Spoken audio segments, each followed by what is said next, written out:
apologies. I didn't sleep at all last night. I got pulled muscle. So I was laying out and just totally spaced it. Oh man, that sucks. What'd you do? Turned 45 last year. That pretty much sums up all the injuries. It used to have a reason. You'd be like, oh yeah, man, I played a really tough game of football yesterday. Now it's like, yeah, I rolled over in bed the wrong way. Oh man. Well, I look forward to those days. AJ, are you on the call as well? Yep. Can you guys hear me? Yep. Yeah. All right. Hey Nate, how are you doing? I'm good. Good morning. Good morning, man. Yeah, AJ asked what our first question would be, and I said, "How are you today?" Yeah, so I had that one ready. That was all good. Damn, this is, man, I'm going to have to put some thought towards this. I feel like this could be a fake news thing. Could be, man. You're right. Right on.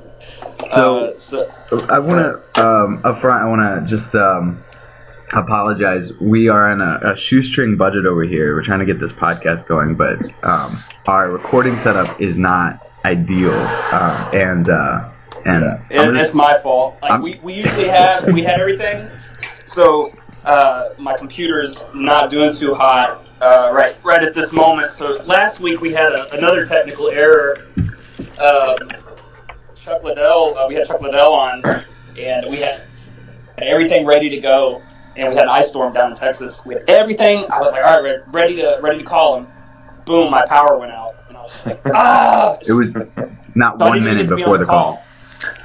Oh, that's brutal. Literally, man. It was great. That was fun.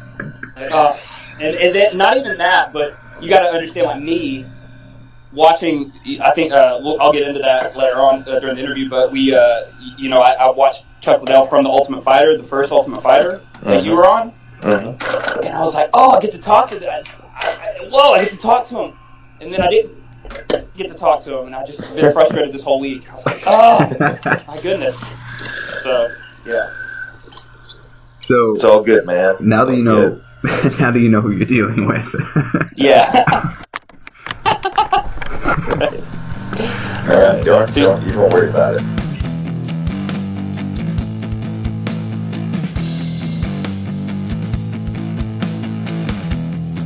Welcome to the MMA Outsiders Podcast with Adrian Pearson and AJ.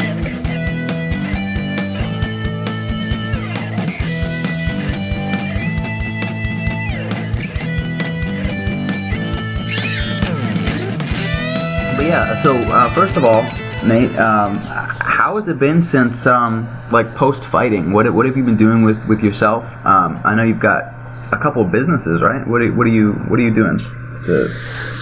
Jeez, I stay so ridiculously busy. I feel like I should get a job so I can take some time off. Yeah, because I knew fighting was going to end someday, and you have to plan for it.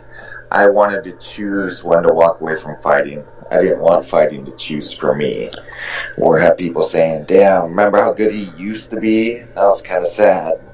And fighting in small shows just for small chump change. I didn't want to be that guy. So I chose to exit. I exited on a loss, but my UFC record was 7-3. My overall record was 18-4. And I can say I lost by every way possible: knockout, tap out, decision. What was that? Yeah. Oh, TKO somewhere in there. Yeah. So I lost every way possible. Won by just about every way possible. So other than getting a major title, pretty much, man, I can't even say I lived my dream because I went so far beyond anything I ever dreamed possible for myself. But that's awesome. I knew fighting was going to end, and I wanted to just be prepared for it. So I tried to be wise with my money instead of going out and blowing it, especially being a single father. I made sure to pay off all my bills, so now I don't owe anybody anything, and that really makes it so much easier to live when the bills are very few every month. Oh man! And then on top of that, other than just being kind of smart that way, just capitalizing off the things that I do well, and I can I can speak well, I can do interviews, that kind of stuff. So ended up getting shows with Spike TV, MMA Uncensored in 2012. I had my own show a little bit before that, I think it was, American Cage Fighter down in Modesto, California, which was really cool too. Just a really small set with Dean Camara and some other guys. And it was just a blast to go down there. I interviewed Daniel Cormier right before the start of the Strikeforce tournament. Oh, wow. And he was an alternate. Yeah. And I said, so how do you feel going into this heavyweight tournament as an alternate? He just went, oh my God, I'm so lucky I'm an alternate, man. These guys are killers. I don't know what I do with those guys. And then he wins the whole tournament and is now the UFC light heavyweight champion. It's just incredible to see how that guy's gone. But then, so getting back to me, of course. I'm working now on a show called Bushido Battleground on the El Rey Network with the Dragon Eye Media team, headed up by George Chung, and my co-host, or I'm his co-host, is Tony Parrish of NFL fame. And it is just the coolest gig because we just fly around the world. We find interesting fighters and interesting fighting styles and just put on a show around them. And it's so ridiculous because all I do is show up and get to watch fights and talk to the guys, and the whole crew, Rico and JM, they're out there dawn till dusk filming these guys and then putting these stories together. And I know George and the whole team back there are just doing an incredible job. So I think there's some on YouTube. If you Google Bushido Battleground, you'll find a couple of these episodes, and they look like HBO specials for the show. How well done they are. It's just incredible. And we've covered jiu-jitsu, MMA, Muay Thai, Sambo, combat jiu-jitsu, all in our first season. It's been a really cool show. And then, I've got some real estate businesses that I'm working on. I've been very fortunate to get a partner, so we're doing some construction here in the Portland, Oregon area. Got, I think, 3-4 projects in the works right now. Just taking advantage of the building boom. I've always been able to understand real estate and construction. That's the world that I came up in. I didn't go to college. My college I was literally an apprentice to be a sign hanger. Framed houses for about a year and a half. Did signs for 10 years, 2.5 months, until I decided to pursue the lucrative world of getting punched in the face for very little money. But then, getting back to the present days, one of the coolest things that I'm working on right now is my Zombie Cage Fighter line. And everybody had always been bugging me to write a biography to tell my story, but I didn't want to write the usual Rocky story. So I wrote about what I've been through, what I've seen and done, but then I threw in zombies. And it's Zombie Cage Fighter. If you go to zombiecagefighter.com, you can download a free PDF of the first comic that we did back in 2012. And it's really just such a cool story. When I did the first comic, my whole goal was just to see if anybody else wanted to hear this story. And I launched it on Spike TV, thanks to the great John Slusser, who's still heading up, I think, the sports department for the Paramount Network now. But he supported me in getting Zombie Cage Fighter launched on Spike TV down at San Diego Comic-Con. And I went on stage directly after Luke Skywalker, Mr. Hamill himself. And I was the biggest Star Wars nerd kid. So this was just to be in his presence. We could have breathed the same air, although it was an outside set. But it was incredible. And I also got that covered on Kevin Smith's show, Comic Book Man, and put on an actual cage match with two guys dressed up as Jay and Silent Bob. So that was pretty cool to see some aggression come out because Kevin Smith cornered his own doppelganger, Silent Bob, and Jay was on the other side with his guy. That was awesome because when I was, I think, 20, I went to see Clerks in the theater, And I was raised in a cult as one of Jehovah's Witnesses, and you're not allowed to go see R-rated movies. So I snuck out. At the age of 20, I snuck out to see an R-rated movie, and it was Clerks, and it was just so hilarious and so amazing. I loved it so much, and now to actually have Kevin Smith's phone number, it's just, I hope I don't nerd out too much on him whenever I text him or see him or something like that. I just got to remind myself, no, dude, that's Kevin Smith. It's cool. That's cool. Exactly right. Yeah, with the zombie cage fighter stuff, like I'm doing a Comic-Con in Vancouver, Washington, February 10th and 11th. It's I Like Comics, iLikeComics.com, I believe is the website. I'll be there Saturday and Sunday, like I said, with my comics, with my t-shirts, and I'll be launching for the first time at a Comic-Con the zombie cage fighter Randy Bowen statue. And is the #1 superhero sculptor in the world. You go into any comic book store and there's a Spider-Man that he sculpted, or an Incredible Hulk, and he did a zombie cage fighter sculpture for me. Wow. And that is once again a dream come true, because I met Randy Bowen at a Comic-Con 25 years ago and just was a fanboy. Oh, Mr. Bowen, I really like your work. And now here we are 25 years later, and he's a good friend of mine, and to have a statue of my own creation that he had done is just incredible. And then, I guess on top of all that, the next most important thing in my life is that I'm getting married in 29 days. Oh, wow. Congratulations. Thank you. So, I've got quite a bit on my plate right now, I could say. Man, that is so cool to hear. Like you said, some fighters just have trouble figuring out what they want to do afterwards, but it sounds like you had stuff going on before. Fighting was a dream come true, and then now you get to live a lot of other dreams coming true. Yeah, it really is. Like I said, I never dreamed this big, and I kind of wish I had, and even dreamed bigger, because I feel like it's funny. I found a sheet of goals that I had written a while back, and I wrote these goals down probably 15 years ago or 12 years ago, something like that.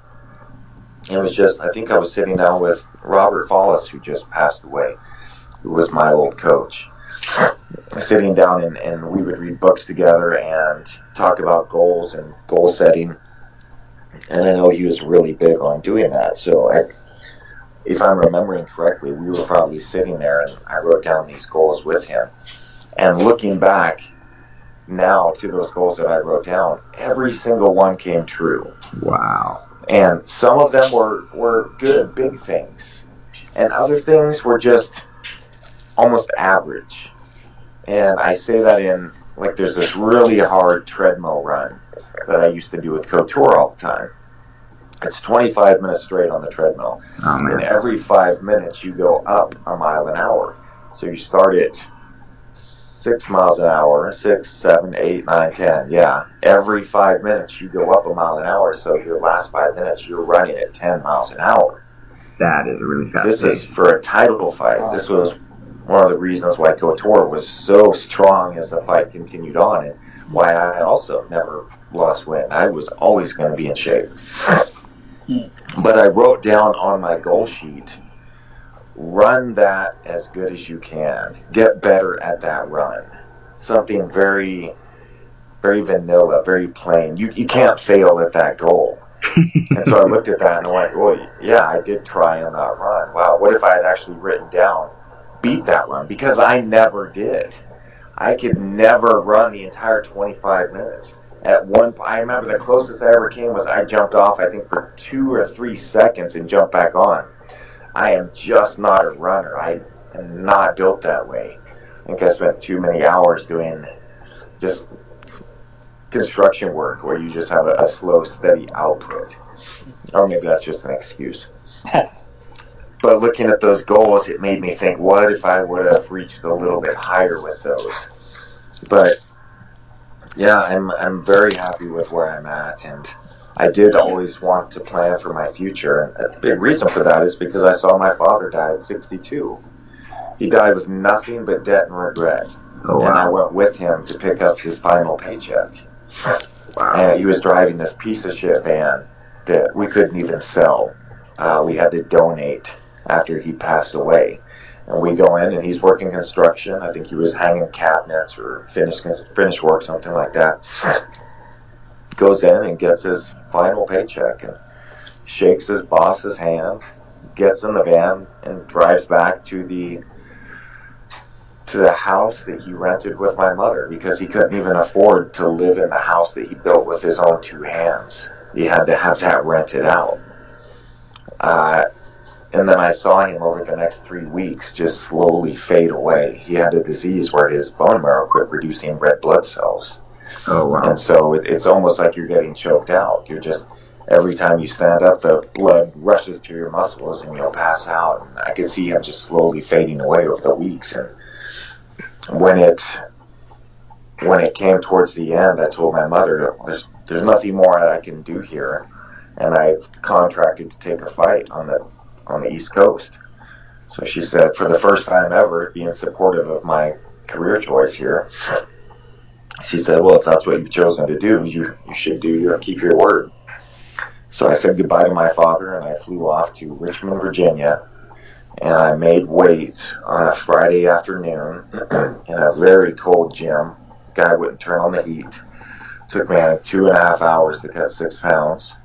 Oh, wow. And as I was rehydrating, I got the call that my father had passed away. And so the next day when I stepped into the ring, I was fighting a guy 4 inches taller than me, 3 times as many fights as I had, who never taps for anybody, and I snapped his arm in the first round. Wow. I took out all of that anger and pain that I'd been carrying with me for these many months and took it out on my opponent. And it just so happened that Joe Silva was in the ring, the matchmaker for the UFC. And he was in the arena there watching the fights.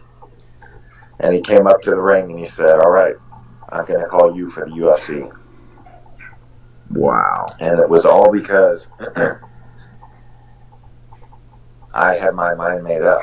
I knew what I was going to do. And I was going to take advantage of every piece of luck that I had. Because successful people always want to pretend they're not lucky, that they've just worked hard. Because that's so simple to dismiss everyone else that's not successful. Right. Oh, you're poor. Oh, it's because you don't work hard. Well, motherfucker, I came up in the fields. I was there picking strawberries for 8 cents a pound. When you get up at 4 o'clock in the morning, your day's over at 2 because it's 105 degrees. Holy and shit. the Mexicans, and they were Mexicans, were on the West Coast, so the majority of them were Mexicans. It's not racist to call Mexicans Mexicans. I don't know why people think it is. So that's somewhat of a joke. You can laugh a little bit. Thanks. Yeah, you're welcome. But I would see these workers just lap me. And I was 13, 14 years old, but these guys were going back and forth across the field. And on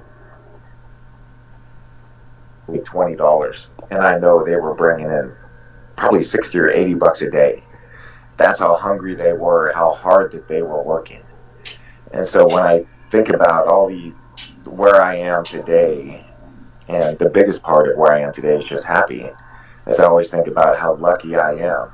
But over and over and over again, I was ready when the opportunity came my way. That although my father was dying, I was still going out to the gym. I didn't have a team to train with. I was in a different city. Really? So I would just go lift weights, and I would just run.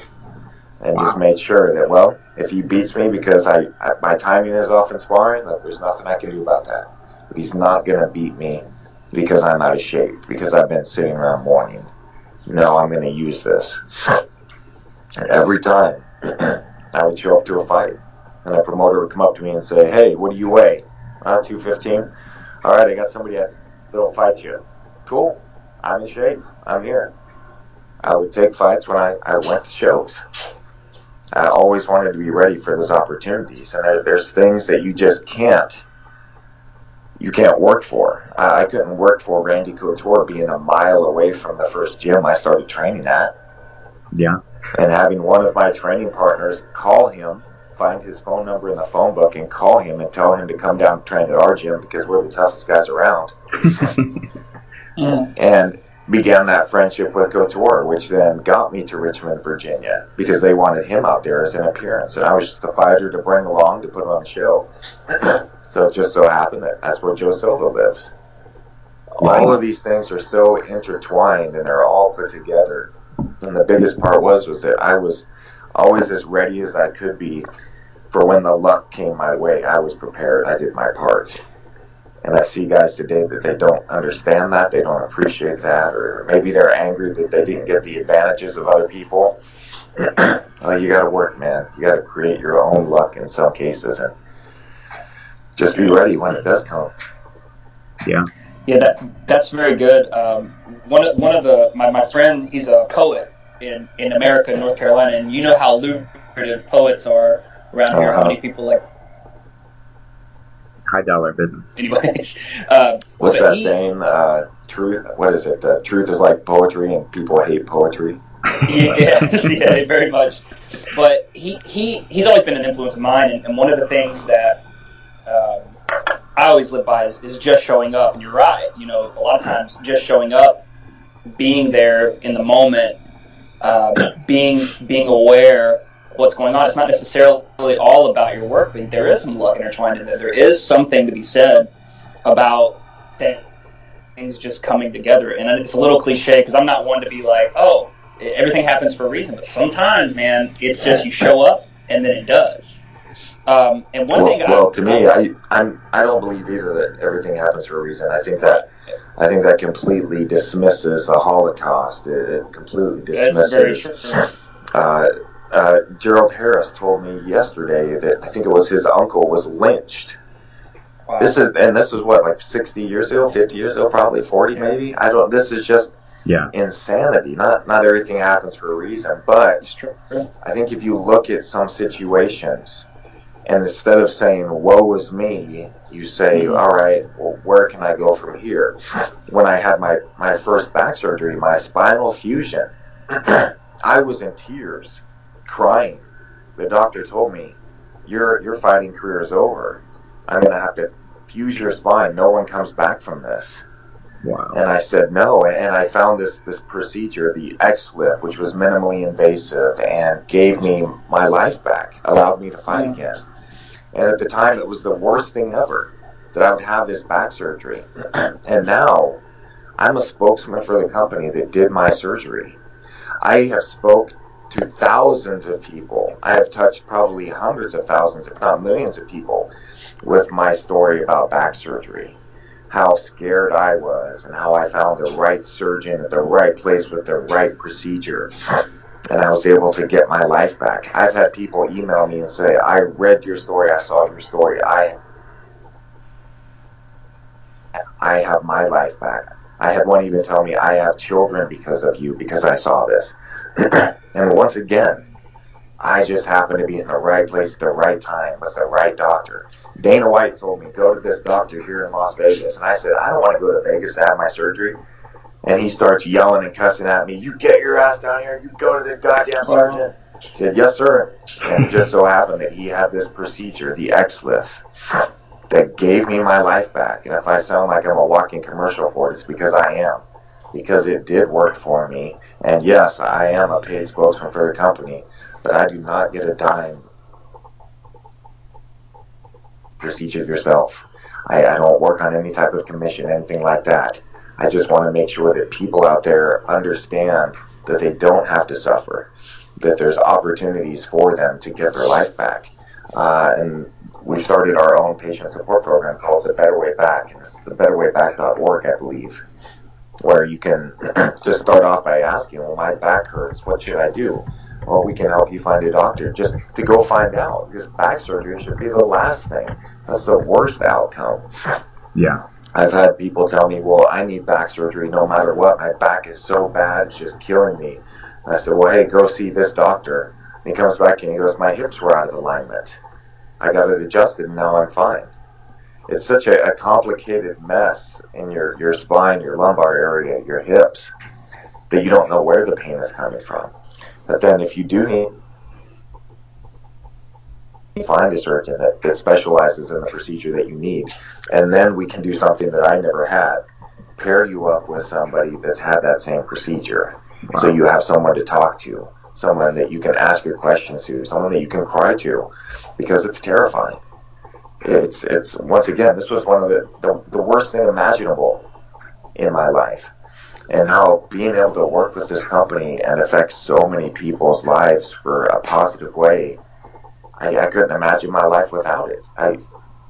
I would choose to have back surgery, looking back, if I knew that this is where my life would be. And again, at the time, it was just the scariest thing ever, but yeah, it turned out to be lucky for me.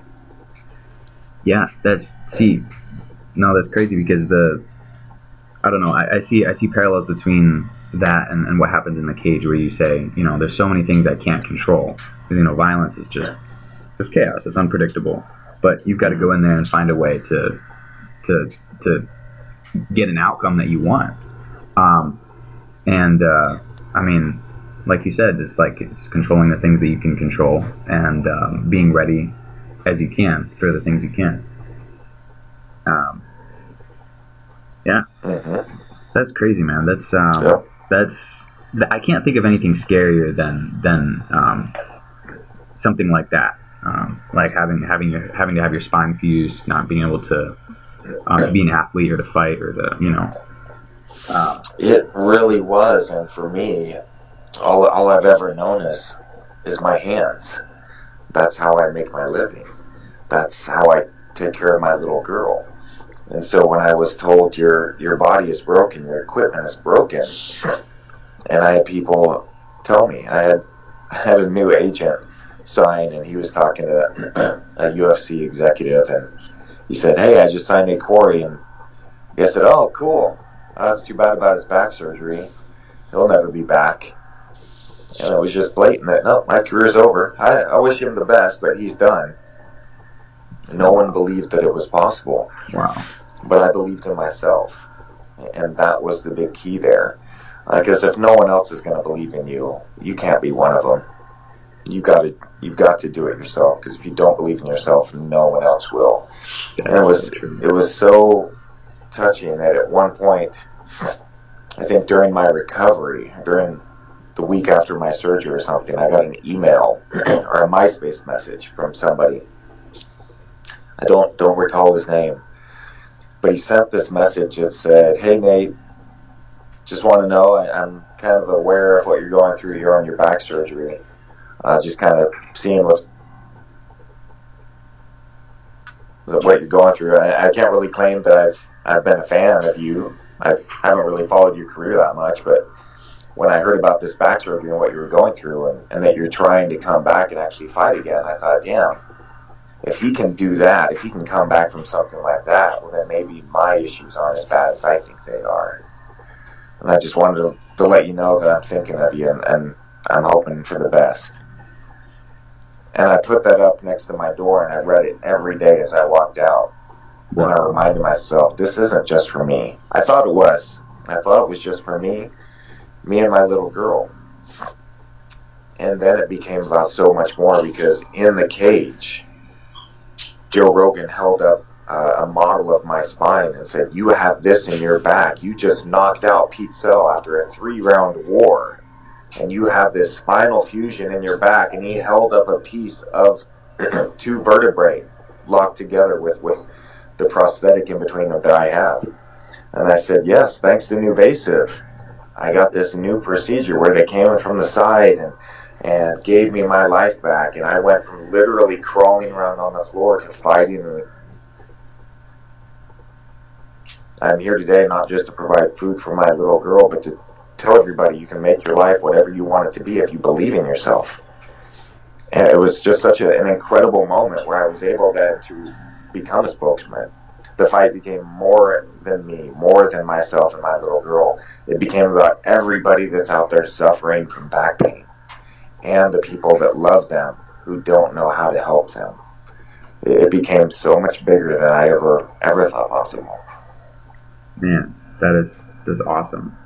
And having a purpose like larger than yourself is something that I don't think most people get to experience, frankly. Well, and that's sad because anyone can.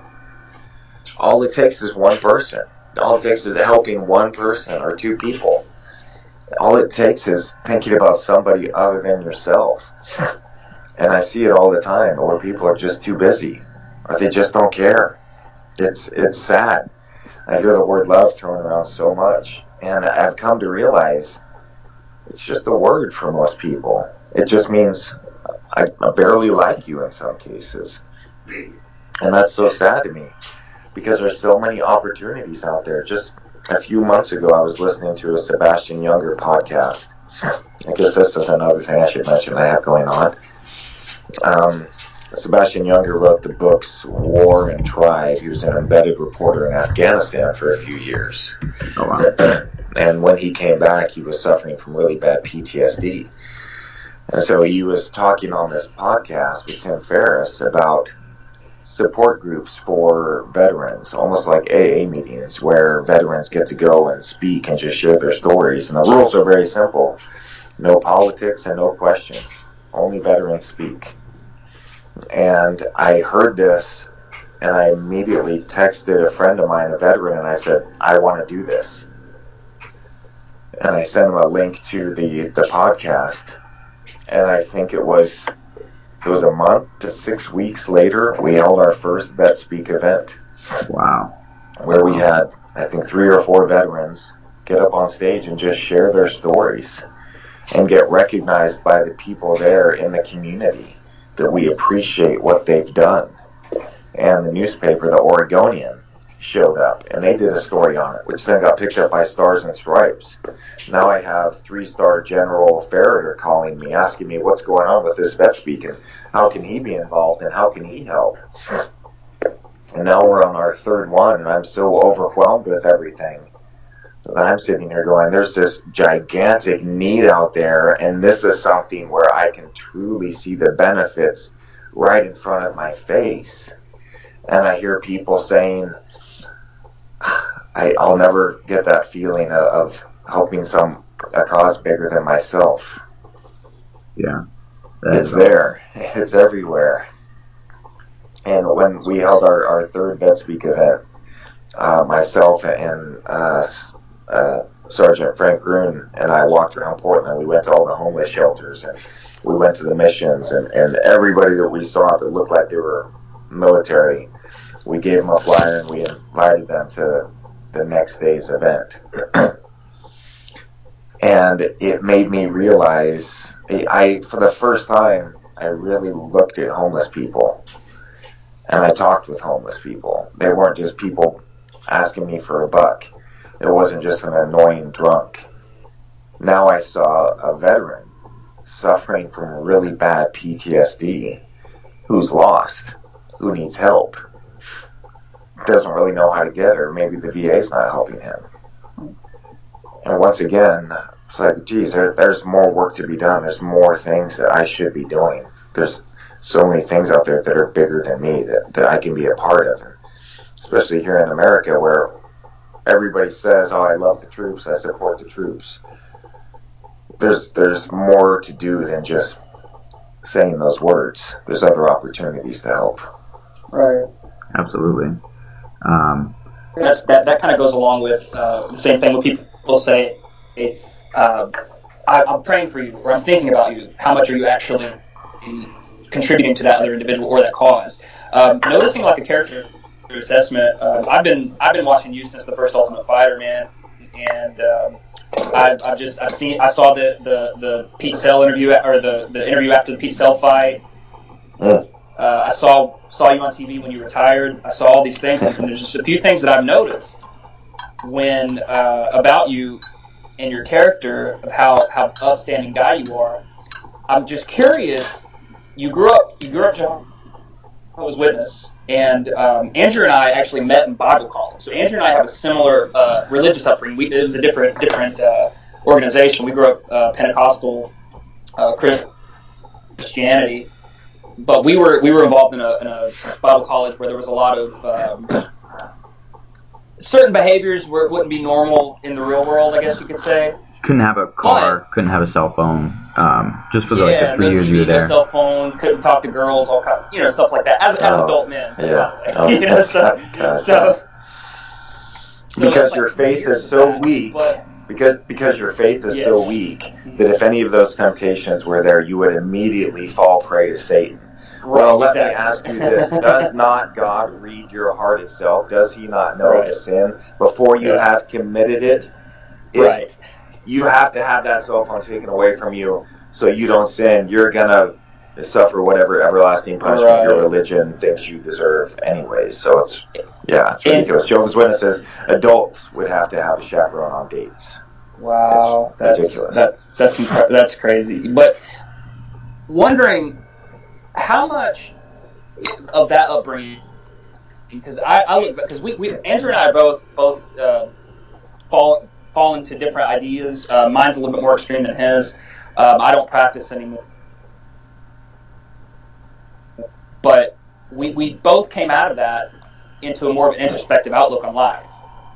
We both came out of that looking at life a little bit differently. Now, how much of that has affected you in becoming, how do you say it, like a better person and helping this earth in a way that you are in control of that. You are away from this almighty being in control of certain things and what I do to serve him rather than actually serving your community. How has that affected your introspection and how you approach life and how you approach other people? That was a really long question. I'm kind of a little bit confused. That was a real long question. Are you saying how did my religious upbringing affect myself today? In a way, yeah. And how does that affect how you treat others and how you view life in general? Well, I'm an atheist agnostic now, and I define that by saying I think most likely there's not a all-powerful heavenly being that has made everything. Just the physics alone don't make sense. But I put in the agnosticism because I don't want to pretend to know everything. And there's always new discoveries.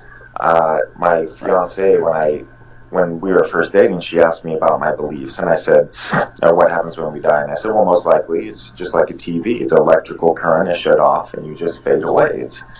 It is what it is. And she said, oh, that's so sad. You have no hope. And I said, well, you didn't ask me what I want. I said, I would love for there to be some grand purpose and some understanding that I have not been a part of. That would be awesome. But here's the big thing.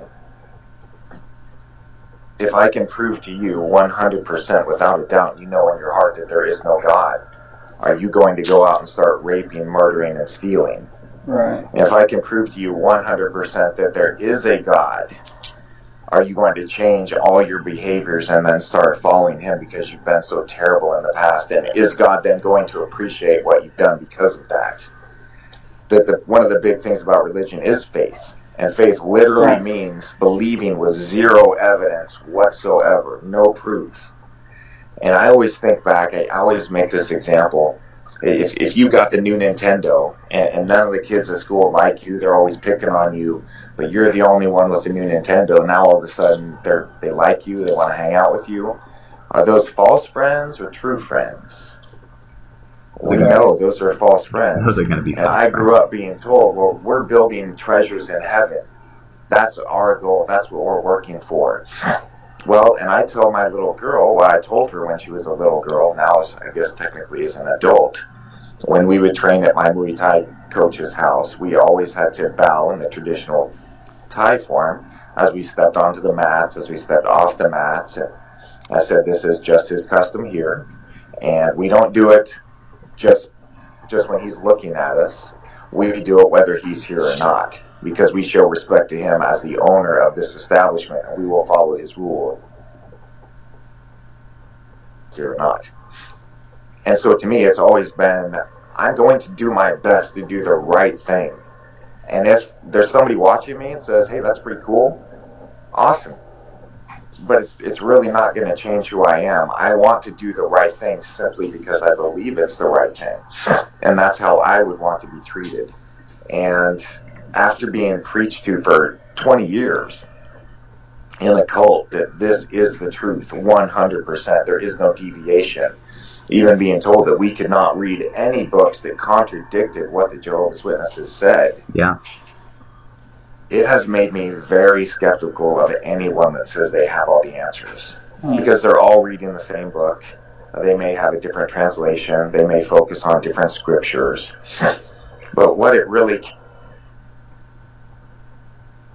The whole book, supposedly, well, I could debate various things, but one of the major parts of the book was just simply love. Love one another, love God, do unto others as you would do unto yourself. And when I look at my life, that's how I really try to live it. And I have failed over and over again. I've been an asshole more times than I can count. There's things that I did as a little kid. I was such a nerdy little picked on kid that whenever I got the chance to pick on somebody else, I would jump right in there. Be like, yeah, now I'm getting revenge on the world. And I still regret it. And I apologize for how mean I was to you.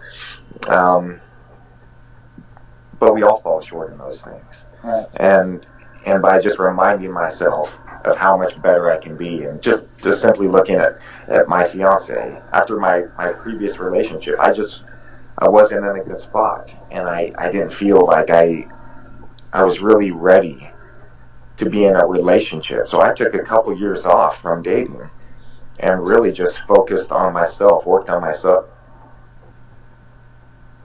Tried to become the type of man that I felt would attract the woman that I wanted. And after a couple years, there she was. This incredibly beautiful, intelligent, hardworking woman that I got to see from afar because she was working at the physical therapy clinic that I was going to. So I got to see her from afar for a few months and just get to know her just a little bit before we even began dating. And then kind of dated in secret so I could get to know her before I introduced her to my daughter. And then just had her hang out for a little bit with me and my daughter for a few months, and then asked my daughter, and she was probably 12 at the time, hey, I'm thinking of asking Monica out on a date. What do you think? And my daughter looks at me and goes, Dad, I think you should do whatever makes you happy. Aww. And it was just the most beautiful response, and it just made me feel that I'm doing the right thing. I have a good woman that I'm treating with respect, and I want to show my daughter how women should be treated, so she expects nothing less. I don't want her going out into the world thinking that abuse is normal like I did. No. And I did get a lot of base from my religious teachings. A lot of it was love, a lot of it was kindness, but I always have a hard time when they talk about this loving God who then comes and at some point, depending on your belief, Armageddon or the rapture, whatever, slaughters anywhere from a half to 2/3 of the population of the earth. Yeah. Or like he did during the Ark times when 8 people survived. And I thought that abortion was a pretty serious thing. And little children, but they're all swallowed up. And especially if you look at the Old Testament, story after story of women and children either being slaughtered or being kept as slaves and raped. And it was all cool. God said it was fine. It was God's people. The scriptures, boy, now I feel like I'm really rambling on these types of things. No, you're good, man. I love it. It's all good. Okay. Then it always amazes me how people will twist the Bible to however they want their beliefs on homosexuality to be. Yeah. You'll have people saying, well, sure, the Bible says to kill gay people, but that's in the Old Testament. New Testament's all about love. And then you point out the scripture that says, what? Do you not know? Men who lie with men will not inherit God's kingdom. That's in the New Testament, my friend. And then I had somebody else, and I think he was a gay preacher. He went back to the actual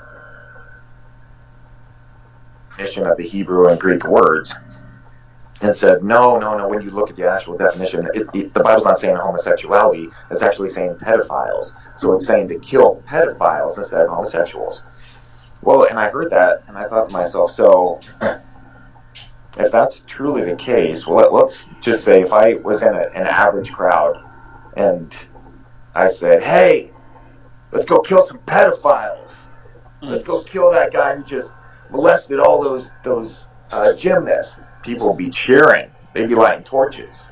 Yeah. And if I stood in that same crowd and I said, hey, excuse my language, let's go kill some fags. Let's go kill some homos. People would look at me and be like, are you what? Are you kidding me? Especially here in Oregon. We're a liberal state. There's this massive difference between the word pedophile and homosexual. So if this gay preacher believes that this is how the translation is to be read, well, didn't God have some part in translating it from the ancient text to today? And if that scripture was screwed up, and it was supposed to say pedophile, not homosexual, well, then what else in the Bible is screwed up? Right. As soon as you find that one crack, that one thing that makes you question, to me that opens the floodgates. Well, what else? What else can I question? And it's been very interesting for me to see just like the Catholic Church. We've got new Pope going on, to where he's saying homosexuality is not a sin and they're to be accepted and these kinds of things. And I think to myself, so if I was to ask a Catholic, is your religion the true one? Of course they're going to say yes. But do they go every Sunday and tithe 10% of their income because they don't believe in it? No, they're buying their way into heaven. Of course, Catholicism is the correct religion. Well, so when the Catholics were burning homosexuals at the stake because it was a sin, was it the true religion then? Is it the same God? Because now they're saying homosexuality is okay, whereas before they were burning them at the stake. Oh, and what about when, was it Galileo or Aristotle discovered that the earth is not the center of the universe? And one of them was also burned at the stake for heresy, because that wasn't in alignment with the Catholic Church's teachings. So wait a minute, was the Catholic Church right then that the earth is the center of the universe, or is it right now? Yeah, no, they were right then. That was when they were correct. Pardon me? I said no. They were definitely right back then. The Earth is definitely the center. Right. I don't know why this. But is yeah, question. And that's my point. They were right then, and so if they're God's organization, how is it changing throughout the years? And once again, there's that crack. If the Catholic Church was teaching something that's blatantly wrong, such as the earth being the center of the universe, well, then you have to wonder a few hundred years later, what other cracks are there? What other teachings are there that I can question? Well, yeah, it sounds like we've reached some similar conclusions where when you come up against dogma, against people who say, no, this is the answer set in stone, and there can be no questioning it. Like, if you if you're really interested in truth, you got to be willing to be wrong, right? So, I mean, that's exactly. It's where, and people would much rather. It's much easier to say, oh no, the whole Bible is right, or and then make it kind of fit your viewpoint. It makes me feel this way, so it's right for me. Yeah. Or rather than examining it in a without that dogma. It's easier to draw a line in the sand or make a blanket statement. And to me, a lot of it comes down to what does it matter? Right. I'm going to live my life, and I'm going to live it morally. And to me, morality means doing no harm unto others. It doesn't mean that I'm going to get hairy palms if I masturbate, or that I'm sinning against God. God wants to burn me in a lake of hellfire for all eternity because I want to have premarital sex with my fiance. No, I'm going to live by my standards, what my understanding, a true moral life is doing no harm unto others. And if that's not enough, and I end up going before a man with a beard that says, hey, You should have been wearing a cross this whole time. I'm going to go, my bad. I thought it was more important to be kind to people and try to help people in need. And one of the things, like breaking out of the Jehovah's Witnesses, I was so miserable. I was so unhappy. But I've been brainwashed for 20 years. So this just stuck with me. And I didn't want to read anything. Well, I couldn't, to be honest with you. And again, I kind of have to reference my good friend who passed away, Robert Follis. He was raised a Jehovah's Witness. And so we immediately clicked and became friends. And one day he handed me this book, or he tried to hand me this book called Crisis of Raymond Franz. Raymond Franz was one of the top dogs in the Jehovah's Witness Society. And when he left, he wrote a tell-all biography about the going-ons inside of there. And it was widely told to us that this book was evil. This person was an apostate. He is most likely demonized, or certainly working with Satan and the demons. So when Robert went to hand me this book, my hands went up and I just went, I can't take that. And he looks at me and he says, oh, because you believe that it's possessed, that there's a demon inside this book. Because this book of 500,000 printing is just sitting around on shelves around the world with a demon hanging out inside borders, waiting for someone like you to pick it up. And I looked at him and I said, well, you know, when you put it like that, it sounds really stupid, but yeah, that is what I believe. But I took the book and I read it, and my eyes were opened, and I started to understand things. That, I've been told this is all infallible Holy Spirit, when in reality it's just men. And you can trace, which is more likely, that God impregnated a virgin with a child, or a woman had premarital sex and knew she would be killed. She would be killed for that action, so she lied about it. Which is more likely here in this scenario? Now, how many virgin births occur every single year in the world? There's dozens of them. Right. Women everywhere are claiming it. Well, if I said, hey, I saw a guy walk on water yesterday, you would say, well, what was the magic trick? Nothing, dude. I swear, I was standing right next to him. He was walking on water. You would think I was lying or crazy. But, dude, I read in this 2,000-year-old book when people believed in magic, the guy walked on water. Holy shit! How do I give them money? That's amazing. How do I give them money? It just makes no sense to me. Right. And you know, it's funny. I think very, very similarly. One of the things that I was reading in a book, because I had a very hard problem with lust, you know, and so I'm like, how do I conquer this, you know? And I got to a point where this guy in a book says, put a rubber band around your hand, and whenever you think of it, flick your wrist as hard as you can with the rubber band. So I'm walking around with these rubber bands, and I got the really, really tight ones, and I'm punishing myself. I'm like, what the fuck? Wait a minute. So this is ridiculous. I have a nature that was given to me by the Almighty, but I'm supposed to tame that beast because I have the Holy Spirit inside of me. And I'm just like, whoa, this is absolutely ridiculous. Starting that introspective line of thinking, man, and it just ends up tumbling into all these different scenarios, and you're just like, what the hell? Is this even real? Is this true? This can't be true. There's so many holes. Yeah, I agree 100%. I said people are so invested in their beliefs that they will not leave. Like, I am excommunicated, disfellowshipped from the Jehovah's Witnesses, and I have been for 20 years. I haven't talked to my mother in years, or my sister. My family is I have no family other than my daughter and my new family that I'm marrying into, and I do have a nephew that I can count. But it's been shattered. And my father when he passed away,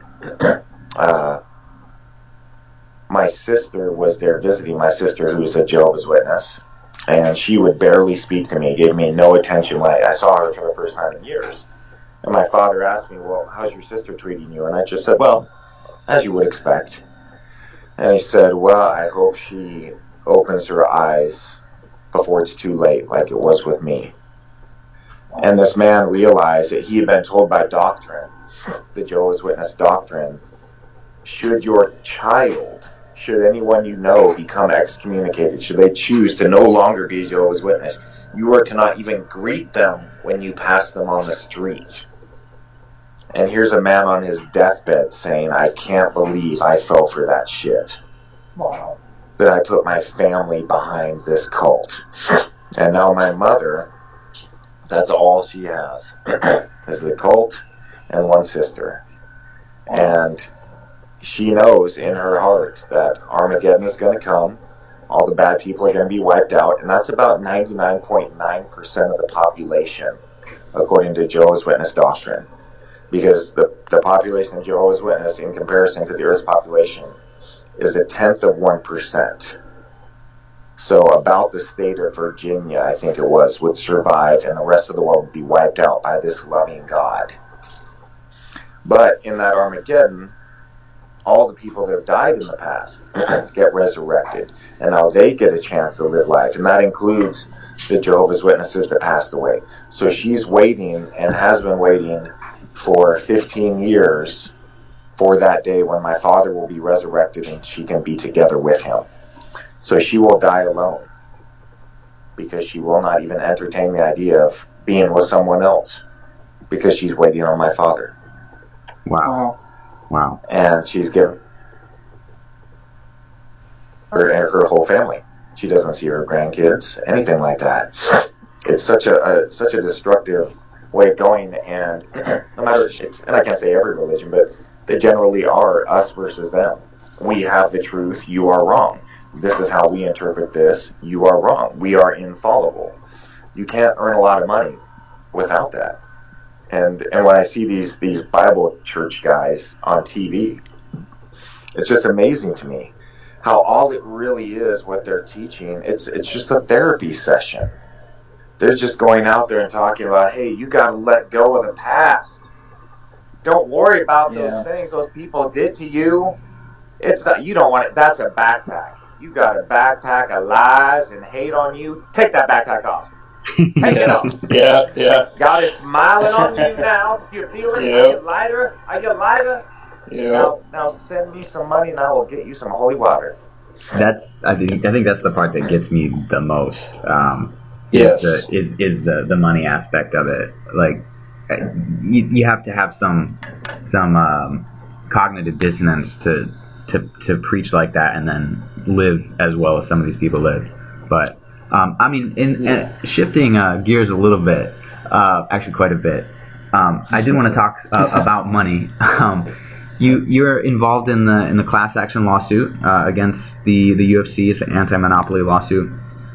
We got a chance to talk to John Fitch about that a few weeks ago, and he was saying, and correct me if I'm wrong, but it would pay anyone on the roster now back to a certain year. I don't know if it's right on the roster right now. There's a time class action certification. And I don't know right off the top of my head what that is, but it's a certain period of years where we claim that the UFC has monopsonized the sport, eliminating the competition, controlling everything from title to pay artificially, those kinds of things. So within that certain time period, should we and when we win the case, there will be compensation for everybody who was in the class certification. Okay, yeah, that sounds like what I've read. So the interesting thing about this is that you have the UFC, which is like you said more correctly, monopsony, which is monopoly over labor. We have one employer and a lot of they're independent contractors.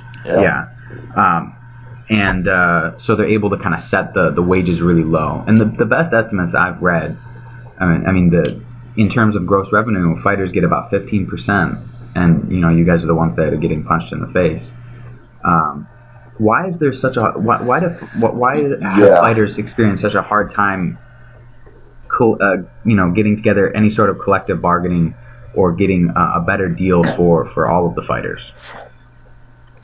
That's just the nature of these types of things. If you look at the NBA, MLB, NFL, they all went through this exact same experience. And you always had just 1, 2, or 3 guys that were the driving force in making the change for the entire sport. And the people that are in it, they're concerned about their livelihood because there is no one else that they can go to. The UFC has its fingers in so many pies, so many feeder organizations, that if a fighter comes out and says, I support the MMA FA, I support the Ali Expansion Act, the UFC will just blackball them. Or just put them on cards that no one will see on Facebook Fight, if they still do that, or Fight Pass, I think it is, something like that. They have their ways of punishing the fighters directly and indirectly. And I can honestly say, if somebody came to me in the middle of my career and said, hey, be vocal and fight for this, I don't think that I would have been able to, because this was my only way of providing for my little girl. So I don't feel too much disdain to the fighters for not standing up. I do understand it, but it would be nice, especially the champions, if they stood up and said something, because they do have the power. They can affect change. But right now, so many of the fighters, a lot of them, they just don't understand. And although listen to the disinformation, to me, the numbers are very clear. You look at boxing, on the low end, boxers are generally getting 80% of the money generated. And as you said in the UFC, generally less than 15%. And I think of that 15% that goes to the UFC fighters, and this is completely off the top of my head, I wouldn't be surprised if 90% of that went to less than 5% of the athletes. Yeah. Because so many guys are fighting for peanuts, men and women fighting for next to nothing. And then with this horrific Reebok deal, $2,500 a fight. My last fight, I got around $45,000 in sponsorships. My agent went out and he hustled and made this money. And according to the Reebok deal, I would have been worth $5,000. Wow. That is such a huge disparity, a 90% pay cut. So the UFC and Reebok can make more money to throw on the pile. And that's one of my biggest problems. Because my litmus test is food money. Because I've been without. Yeah. I've had times where I'm looking at $5 and I have an empty refrigerator and I'm not getting paid for a week. Yeah.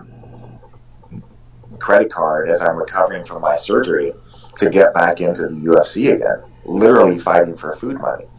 So when somebody asks me for help and says, I can't really afford to pay that much, well, man, that's cool. If you really need help, I've got food money. I'm good. I don't need much more. But then I see people that are billionaires, the Fertittas and Dana White now, are just making billions more while the fighters get nothing. And they're happy with it. To them, they've won. And once again, we just need to work harder. It's our fault that we're not successful.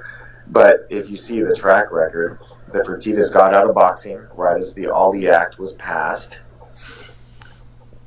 And then they started MMA. Voted down the legalization of MMA in Las Vegas. And then bought the UFC. And then legalized it in Vegas.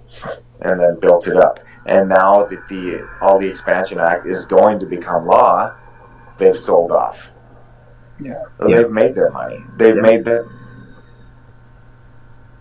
bit of dollars. And the fighters, you're seeing fighters set up GoFundMe pages so they can fly down cornermen for their fights. Fighters that were legends having GoFundMe pages for surgeries that they need. I would be embarrassed if I was that successful and I owed it to these people who are broken and broke.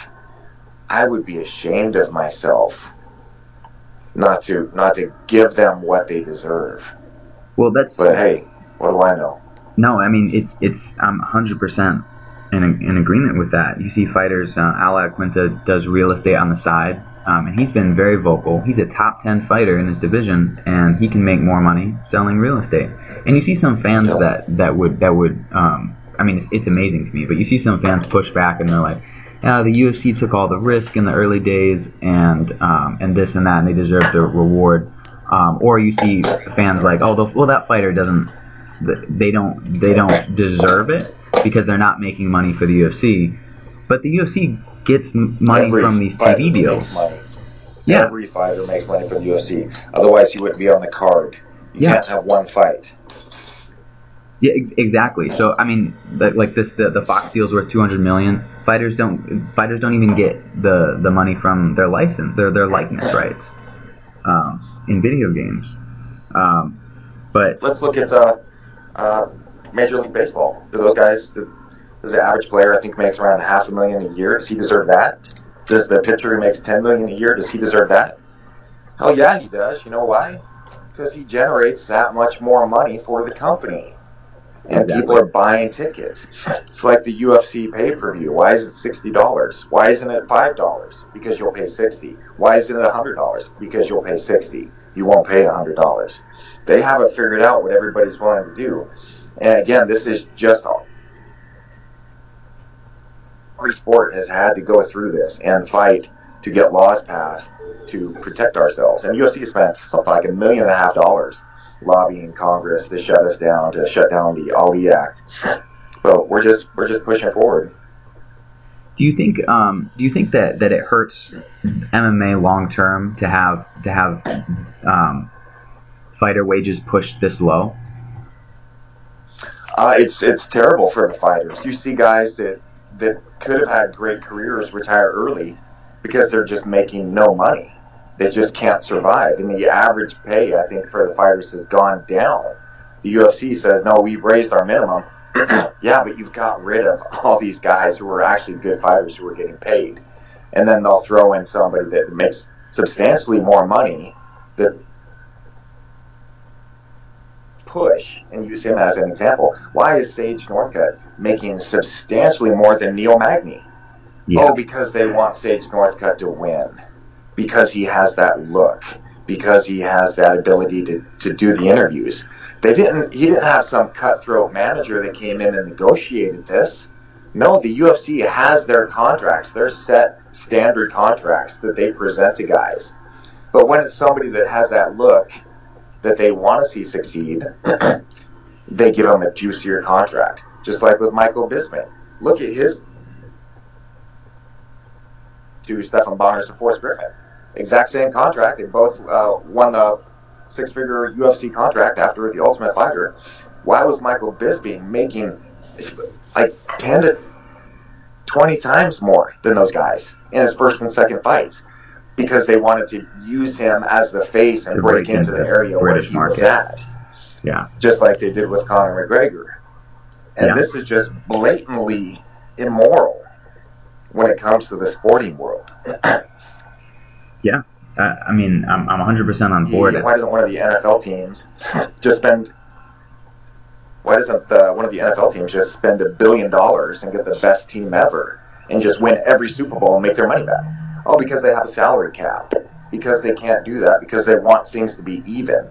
Well, in my fight against Rich Franklin, I got paid $10,000 for a title fight. Really? Headliner, MGM Grand, $10,000. What? If I knew I was guaranteed $100,000 or $200,000, do you think that would have affected my training? Hell yes. Yeah.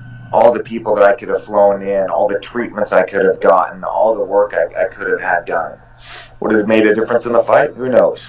That's not the point. The point is, when you have guys that you're picking and choosing to help over others, it's immoral. Well, that's not what sports is about. Yeah, and my take is not that those guys shouldn't be getting that push, but why isn't everyone getting that push? Why aren't they pushing everyone like that? They can't figure out how to market Demetrius Johnson. He's an interesting guy. Exactly, and he's a gamer. He's got his own Twitch stream. That's a very good point to make. What? You know, they're not spending the money or putting in the work to market their whole roster. And I think that's one of the reasons, along with like the Reebok deal and just the corporate sterilization of the sport. I think that's why you see interest declining. People aren't as invested in the sport. You see the viewership declining year over year for both pay-per-views, aside from a few big stars, and like free TV, the Fox TV deal. Yeah, I'm more excited about the Bellator fights. Right. these days. There's a couple of good fights in the UFC that I liked. Nagano, I think you pronounce his name. Man, he's explosive to watch when he knocked out his 2 guys ago. But the Bellator cards, I know these fighters. They have stories. Bellator and now Paramount do such a good job of telling these stories, getting you to know the guys. And you made a point just a little bit ago, I wanted to address because I thought it was a really good point. Talking about Sage Northcutt making so much more money than Neil Magny. I am definitely not saying he should be down in the dredges with Neil. I never say that. It's like the comparison to me when somebody says, "Oh, you want $15 an hour to serve coffee at Starbucks," where the guys in the military aren't making that much money. Well, instead of pushing down the Starbucks worker, how about we give a raise to the military guys? So instead of pushing down Sage Northcutt, how about we raise Neil Magny? And that was a point that you made, and I thought that was very beautiful, and I wanted to address that. Yeah, no, that's always my response when people are like, "Oh, fast food workers don't deserve $15 an hour because, you know, EMTs make $15 an hour." EMTs should be making more money too. You know, exactly. It's the CEO of Dunkin' Donuts was talking about how if there was a raise to $15 an hour in Manhattan, it would just hurt his business so dramatically they didn't know how they were going to survive. Well, first off, nobody who works for minimum wage in Manhattan lives in Manhattan. They have to travel on subways for a very long time. Secondly, you know how much the CEO of Dunkin' Donuts makes? Around $10 million a year. Wow. So, I don't know. Can he scrape by on $9.5 million and give those workers a gigantic raise? Yeah. I don't know, man. You know, but I've got food. And he must eat a lot of food. Oh, maybe that's why I'm not a billionaire, because to me, money just means freedom. I want the freedom to wake up on a Friday morning and do a Skype interview and talk with some people. I don't want to have to go to a job that I don't enjoy to try and get more money to put on the pile. I want to enjoy my life. I don't want my daughter driving me to pick up my final paycheck and then 3 weeks later I'm dead. I'm going to live my life. Absolutely. Absolutely. Well, Nate, man, thanks so much for coming to do this interview with us. We really appreciate it. Where can the people find you on social media? And what do you got going on? I know you mentioned a lot of this stuff at the beginning, but what do you have coming out kind of in the next few weeks or month that people would be interested in? So you can find me. I think my Facebook is just Nathan Quarry. My Twitter is @NateQuarry. I think Instagram is Zombie Cage Fight. The website for that is zombiecagefighter.com. And I encourage you to go there and get the free download of the comic book. You just have to give me your email address. So it's someday I'll do a mass email and let people know when cool stuff is coming out. I'm just so bad at any of that type of stuff. But as I mentioned, I'm going to be in Vancouver, Washington at the ILikeComics.com comic book convention, February 10, 11. And man, I love Comic-Cons. I am the happiest you will ever see me. I'm just a little kid at a Comic-Con. I get lost in the stories and Marvel Comics and Star Wars. I love that. Bushido Battleground, I believe, will be relaunching here on the El Rey Network soon. Google that and check out some of those episodes. They're really cool.